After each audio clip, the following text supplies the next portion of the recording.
હું પંડ્યા આરતી આપ જોઈ રહ્યા છો સ્પાર્ક ટુડે ન્યૂઝ। ડભોઈમાં ઉનાળામાં જે મકાન બંધ કરી બપોરે આરામ ફરમાવતા પરિવારો માટે ચેતવણીજનક કિસ્સો સામે આવ્યો। ડભોઈ નગરની વૃંદાવન સોસાયટીમાં રહેતા ઇન્દ્રવદનભાઈ પટેલ કે જેઓ બીજા માળે પરિવાર આરામ કરી રહ્યો હતો તે અરસામાં એક ચોર ઈસમ ઘરમાં ઘૂસી ₹3,20,000ના મત્તાની ચોરી કરી ફરાર થયો છે।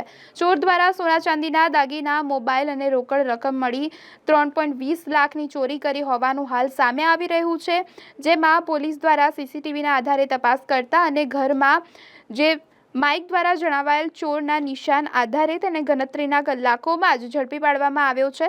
ડભોઈ પોલીસે તેનું નામ પૂછતા અમરભાઈ અશોકભાઈ દેવી પૂજક કે જેઓ રહેવાસી વેગાવાડિયા ગોપાલનગરના તેઓ રહેવાસી છે। પોલીસે તેને ઝડપી પાડી કાયદેસરની કાર્યવાહી હાથ ધરી છે।